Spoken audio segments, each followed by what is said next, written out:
ठीक है सर।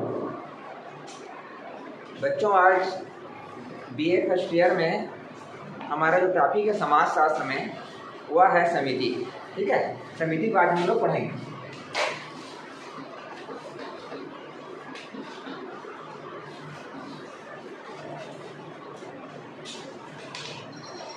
समिति को अंग्रेजी में एसोसिएशन कहते हैं। हम लोग जानेंगे कि समिति क्या होता है। ठीक है, तो मनुष्य जो है सबसे पहले एक सामाजिक प्राणी है, समाज में रहता है। और चूँकि समाज में रहता है तो उसकी बहुत सारी आवश्यकताएं भी हैं। ठीक है, ज़रूरतें होती हैं, आवश्यकताएं होती हैं। इन्हीं आवश्यकताओं को पूरा करने के लिए व्यक्ति क्या करता है, दूसरे के सहयोग से एक संगठन बनाता है, जिसको हम समिति कहते हैं। ठीक है, व्यक्ति अपनी आवश्यकताओं की पूर्ति के लिए दूसरे के सहयोग से एक संगठन बनाता है, जिसको हम क्या कहेंगे, समिति कहेंगे। ठीक है, क्लियर हो गया। अब हम देखते हैं जो मैकआवर पेज हैं, जो विद्वान हैं समाजशास्त्र के, उन्होंने इसकी परिभाषा किस प्रकार से की है। ठीक है,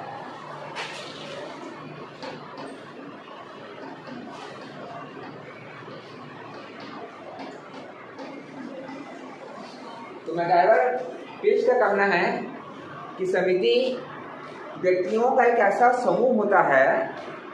ठीक है, समिति व्यक्तियों का एक ऐसा समूह होता है जो किसी उद्देश्य को प्राप्त करने के लिए संगठित किया जाता है।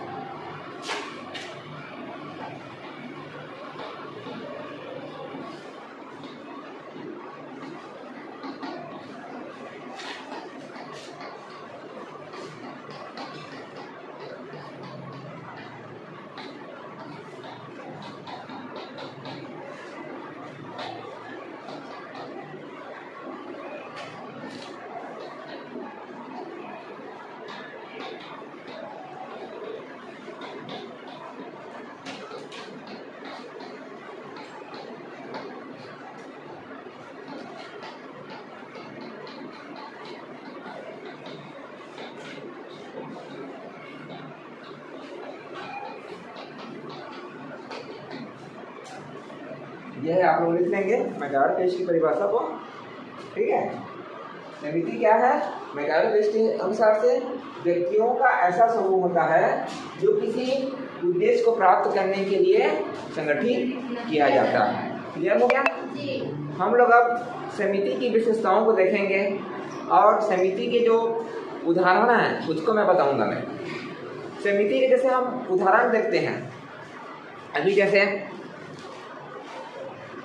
गणेश पूजन का समय चल रहा था। ठीक है, तो होता क्या है, उसके लिए समिति बनाते हैं।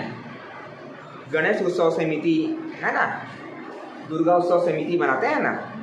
तो यही है, मतलब कुछ व्यक्ति लोग क्या होते हैं, आपस में मिलजुल जाते हैं, सहयोग करते हैं और किसी उद्देश्य को प्राप्त करने के लिए जो संगठन बनाते हैं वही क्या है, समिति है।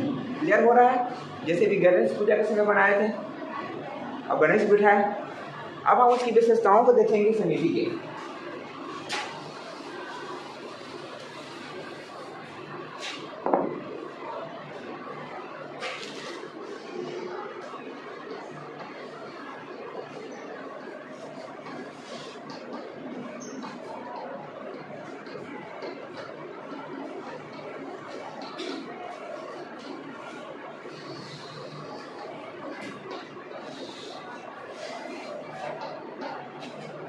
समिति की विशेषताओं को जब हम देखते हैं, वो तो फोकस करते हैं, तो सबसे पहली विशेषता होता है कि समिति क्या होता है, व्यक्तियों का एक समूह होता है। पहला विशेषता याद रखना।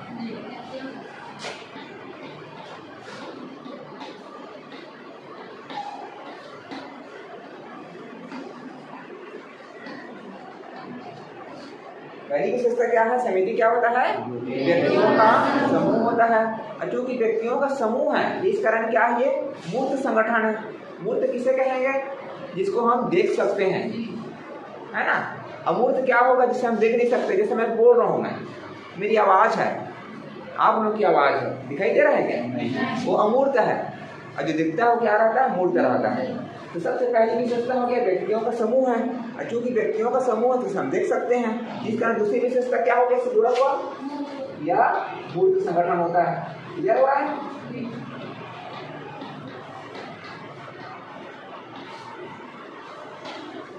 तीसरी विशेषता होती है समिति की कि विचार पूर्वक स्थापना की जाती है। ठीक है, व्यक्ति भली भांति सोच करके अपने जरूरत के हिसाब से अपने उद्देश्यों को ध्यान में रख करके इसकी स्थापना सोच समझ कर करता है। ठीक है,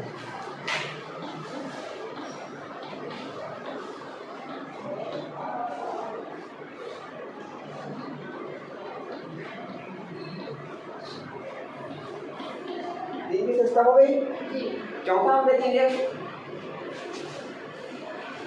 इसमें निश्चित नियम पाए जाते हैं।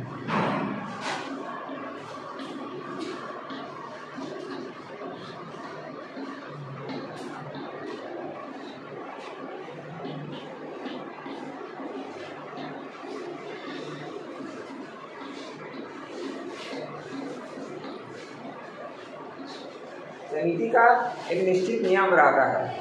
जैसे अभी थोड़ी देर पहले मैं बताया गणेश उत्सव समिति बनाया जाता है, उसमें भी नियम रहेंगे कि किस प्रकार से कितना चंदा लेना है, कैसे रसीद छपवाना है। ठीक है, किस मोहल्ले में जाना है तो किस प्रकार से लेना है। अपने मोहल्ले में कुछ ज़्यादा थोड़ा सा देने के लिए बोला जाएगा, जबकि दूसरे मोहल्ले में उतना उसको ज़्यादा प्रेरित किया उसको हम उसको प्रेशर नहीं डाल सकते। ठीक है, तो इसके लिए एक नियम रहता है किस प्रकार से उसमें प्रसाद का वितरण होगा। ठीक है, कब विसर्जन होगा मंडप के लिए, और उसके बाद रात होगा तो कुछ निश्चित समय रहेगा, और निश्चित समय के बाद क्या होगा, वहाँ पर जो दर्शन के लिए उसको मतलब बंद कर दिया जाएगा, है कि नहीं, कौन व्यक्ति वहाँ सोएगा, ये सब निश्चित नियम रहता है ना। तो समिति क्या रहता है, एक निश्चित नियम पाया जाएगा। उसके बाद एक निश्चित संगठन भी होता है।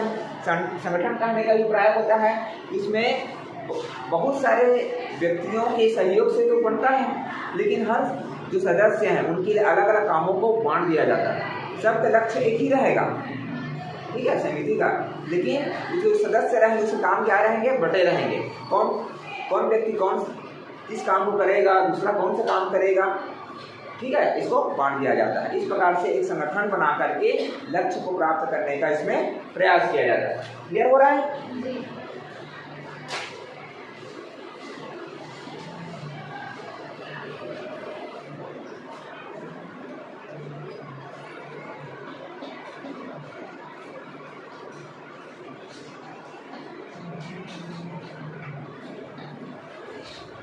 छठवां नंबर विशेषता समिति की ऐच्छिक सदस्यता। ठीक है, समिति का जो सदस्यता रहता है वो व्यक्ति के इच्छा ऊपर निर्भर रहता है। ठीक है, व्यक्ति उस समिति का सदस्य बनना चाहेगा कि नहीं बनना चाहेगा, उसकी इच्छा के ऊपर डिपेंड रहता है। इसमें बाध्यता या अनिवार्यता ऐसी चीज़ें नहीं रहती। जैसे हमारे परिवार को लिया जाए, हम परिवार के अनिवार्य सदस्य हैं, हम परिवार से अलग नहीं रह सकते, सही है ना, वो हमारी इच्छा ऊपर डिपेंड नहीं है। लेकिन हम किसी समिति का सदस्य बनेंगे या नहीं बनेंगे, ये हमारे स्वयं के विचार इच्छा पर निर्भर करती है। क्लियर हो रहा है?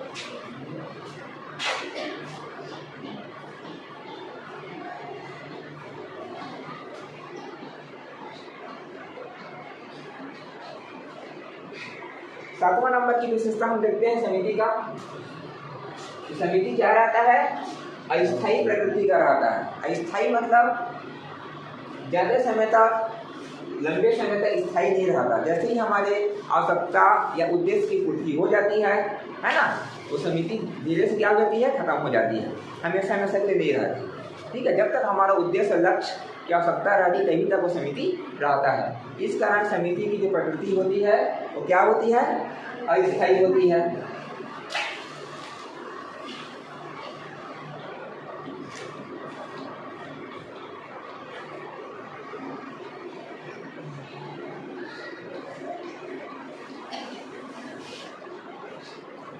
आठवां नंबर की विशेषता है कि समिति एक औपचारिक संगठन होती है। ठीक है, औपचारिक करने का अर्थ है कि यहाँ के जो सदस्य रहते हैं, ठीक है, उनके जो संबंध पाया जाएगा वो औपचारिक रूप से रहेगा। ठीक है,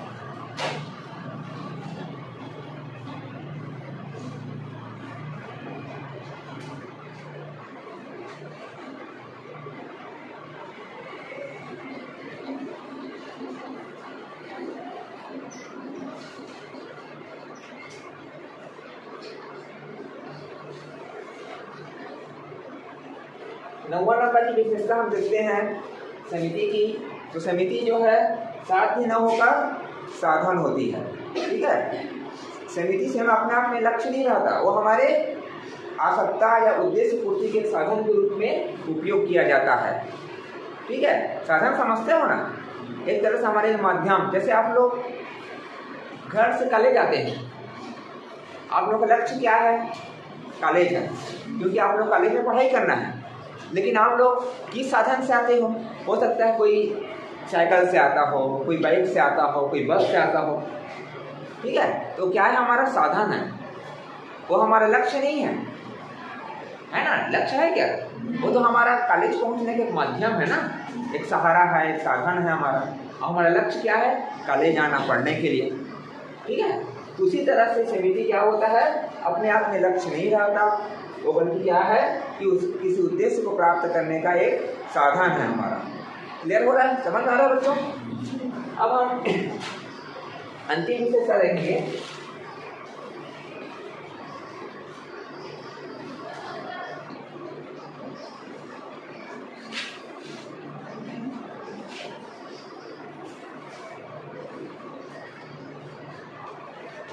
समिति की अंतिम विशेषता होती है कि समिति सहयोग पर आधारित होता है। ठीक है, यहाँ जो भी समिति के सदस्य रहते हैं आपस में मिलजुल कर किसी लक्ष्य को प्राप्त करने के लिए एक दूसरे का सहयोग करते हैं।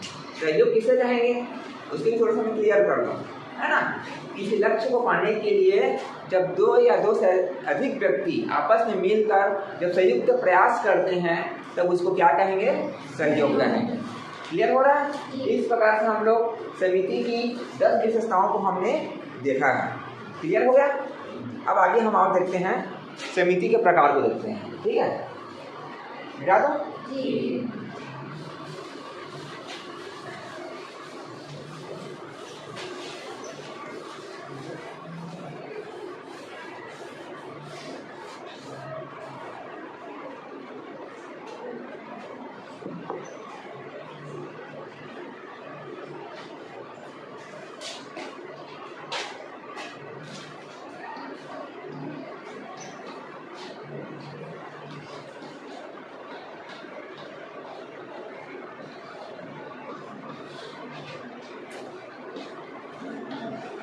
मैकाइवर अपेक्स जो विद्वान हुए समाजशास्त्र के, उन्होंने समिति को 2 भागों में बांटा है। ठीक है, उसको हम थोड़ा सा देखते हैं, उसके बाद हम उसके सामान्य प्रकारों पर चर्चा करेंगे।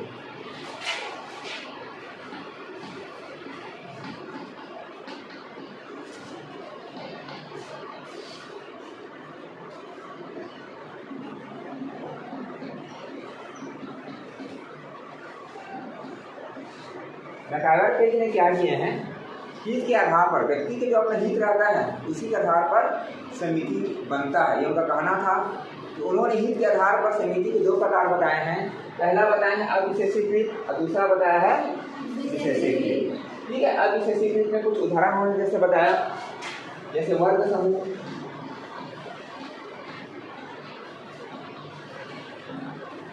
जाति समूह,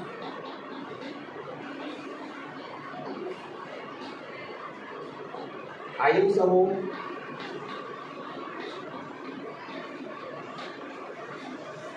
ठीक उसी तरह से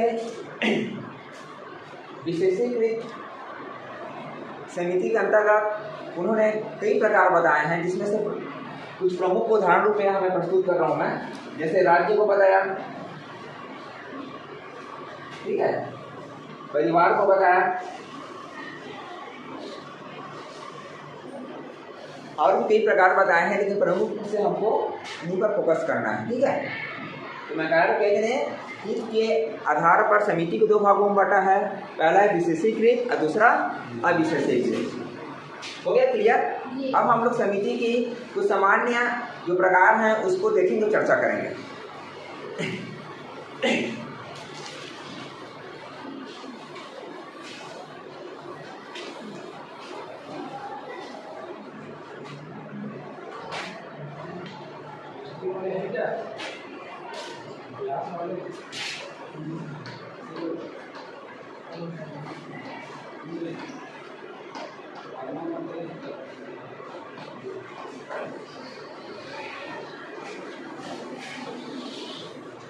यहाँ सारे को भागने मत दीजिएगा।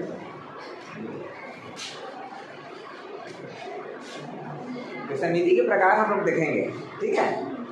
जो सामान्य प्रकार हैं, पहले देखते हैं आर्थिक समिति।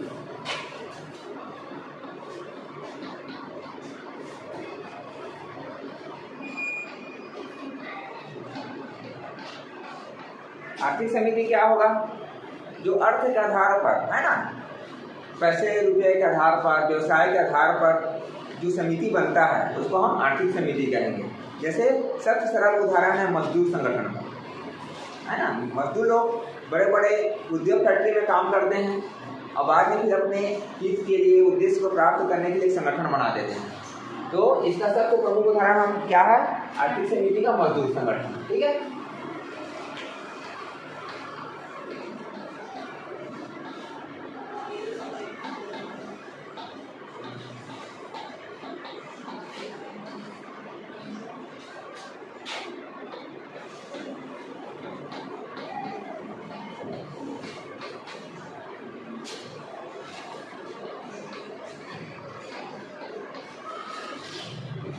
दूसरा हम देखते हैं समिति के प्रकार में राजनीतिक समिति। तो राजनीतिक समिति का उदाहरण कौन सा होगा? इसमें आ जाएंगे राजनीतिक दल आ जाएगा, है ना।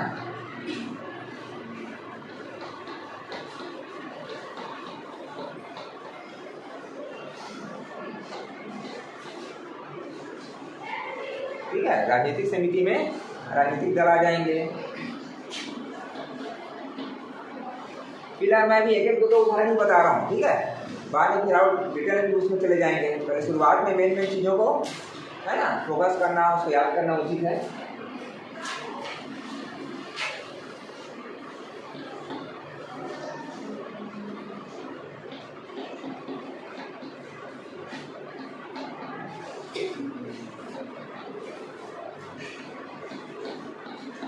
तीसरा हम देखते हैं सांस्कृतिक समिति, ठीक है। तो सांस्कृतिक समिति का एक उदाहरण हो जाएगा हमारा धार्मिक समूह, ठीक है।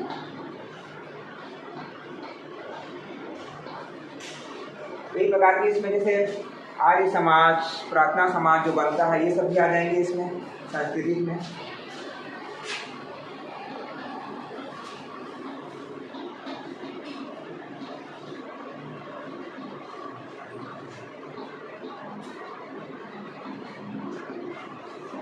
चौथा नंबर हम देखते हैं शैक्षणिक समिति। शैक्षणिक समिति का उद्देश्य क्या रहेगा? शिक्षा से जुड़ा हुआ रहेगा, ठीक है। शिक्षा प्राप्त करना या शिक्षा संबंधी जो उद्देश्य रहेगा, इसके लिए जो समिति बनाए जाएंगे वो शैक्षणिक समिति में आएंगे। जैसे हमारा स्कूल, कॉलेज, पुस्तकालय, ये सब आ जाएंगे, ठीक है।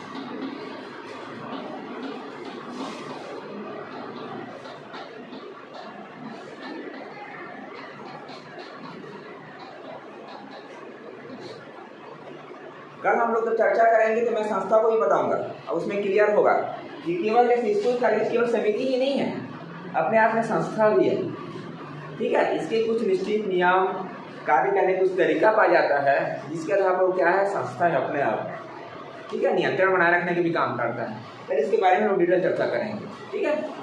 तो शैक्षणिक समिति में क्या आ जाएगा? स्कूल, कॉलेज, पुस्तकालय।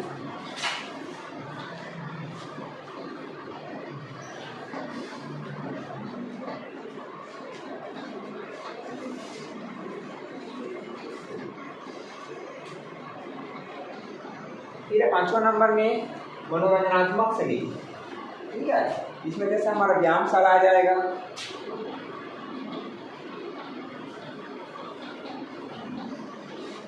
क्लब भी आ जाएगा इसमें, ठीक है। मनोरंजन की पूर्ति के लिए इसका निर्माण किया जाता है। 6वां नंबर में देखते हैं लास्ट में हम लोग सेवा समिति।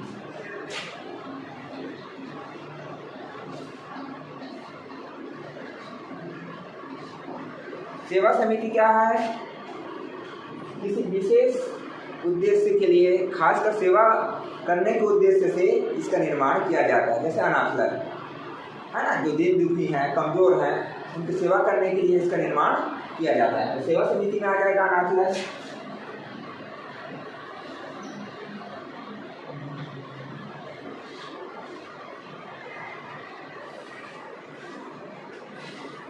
तो इस प्रकार से हम लोग समिति के 6 प्रकार को हम लोग देख लिए।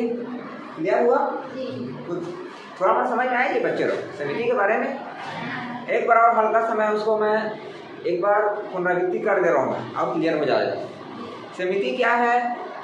व्यक्ति जो है एक सामाजिक प्राणी है और चूँकि समाज का सदस्य है, इस कारण उसकी आवश्यकताएँ रहती हैं, ज़रूरत होती हैं। इसी आवश्यकताओं को पूरा करने के लिए कुछ व्यक्ति जब आपस में मिल जाते हैं, एक दूसरे का सहयोग करते हैं, एक संगठन बना लेते हैं, तब उसको क्या कहेंगे? समिति कहते हैं। एक तरह से कहा जाए तो समिति व्यक्तियों का एक समूह है जो किसी सामान्य उद्देश्य को प्राप्त करने के लिए संगठित करके बनाया जाता है। ऐसा मैकायर पेज ने भी कहा है। ठीक है, अब उसकी विशेषताओं को, उसके प्रकारों को हमने देखा। इस प्रकार से ये समिति की जो अर्थ हैं, उद्देश्य हैं, प्रकार मेरे विचार से क्लियर हो गया है। ठीक है, कल हम लोग इसके और आगे जो भाग हैं, ठीक है, और आगे जैसे समिति का समुदाय से या समाज से क्या अंतर है, इसको भी हम लोग कल देखेंगे। ठीक है।